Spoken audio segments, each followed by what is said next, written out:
University union കലോത്സവത്തിനിടയിൽ പുലർച്ചെ മുതലുണ്ടായ KSUവിന്റെ പ്രതിഷേധം, അതുപോലെ തന്നെ SFI KSU പ്രവർത്തകർ തമ്മിലുള്ള ഉണ്ടായ സംഘടന, വാക്കേറ്റം, എല്ലാത്തിനും ഒടുവിൽ ഇപ്പോൾ പ്രവർത്തകരെ പോലീസ് അറസ്റ്റ് ചെയ്ത് നീക്കിയിരിക്കുന്നു. യൂണിവേഴ്സിറ്റി യൂണിയൻ കലോത്സവം ഇപ്പോൾ പഴയപടി തന്നെ പുനരാരംഭിച്ചിരിക്കുകയാണ്. എന്തായാലും രാവിലെ മുതൽ തന്നെ സംഭവബഹുലമായ കാര്യങ്ങളാണ് ഈ ഒരു കലോത്സവവുമായി ബന്ധപ്പെട്ടുകൊണ്ട് ഇവിടെ അരങ്ങേറുന്നത്.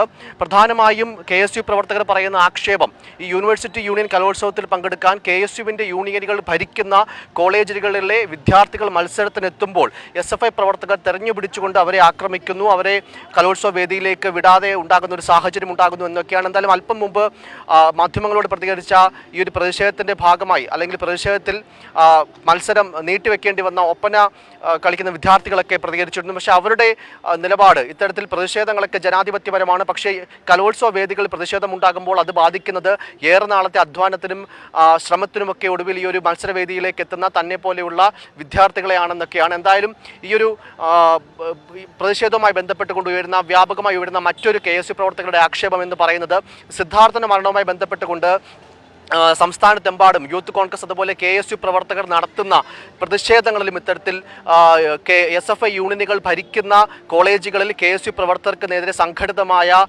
ടാർഗറ്റ് ചെയ്തുകൊണ്ടുള്ള ആക്രമണങ്ങൾ ഉണ്ടാകുന്നു എന്നുള്ളതാണ്. എന്തായാലും ഈ സെനറ്റ് ഹാളിലും അതുപോലെ യൂണിവേഴ്സിറ്റി കലോത്സവ വേദിയിലുമൊക്കെ രാവിലെ മുതൽ വലിയ പ്രതിഷേധമാണ്. ഇപ്പോഴെന്തായാലും KSU പ്രവർത്തകരെ അടക്കം അറസ്റ്റ് ചെയ്ത് കൊണ്ടുപോകുന്നൊരു നീക്കമുണ്ടായി. പോലീസിന് നേരെ ഉണ്ടാകുന്ന ഏറ്റവും പ്രധാനപ്പെട്ട ഒരു ആക്ഷേപം എന്ന് പറയുന്നത്, KSU പ്രവർത്തകർ പറയുന്ന കാര്യം, ഇത്തരത്തിലുണ്ടായ സംഘടനത്തിൽ പ്രതിഷേധത്തിലൊക്കെ KSU പ്രവർത്തകരെ മാത്രമാണ് തിരഞ്ഞുപിടിച്ചുകൊണ്ട് പോലീസ് അറസ്റ്റ് ചെയ്ത് കൊണ്ടുപോകുന്നതെന്നാണ്. എന്നാൽ പോലീസ് മേധാവികൾ മാധ്യമങ്ങളോട് പ്രതികരിച്ചതനുസരിച്ച് അത്തരത്തിലൊന്നും ഉണ്ടായിട്ടില്ല. അത്തരം ആക്ഷേപങ്ങൾക്ക് അടിസ്ഥാനമില്ല.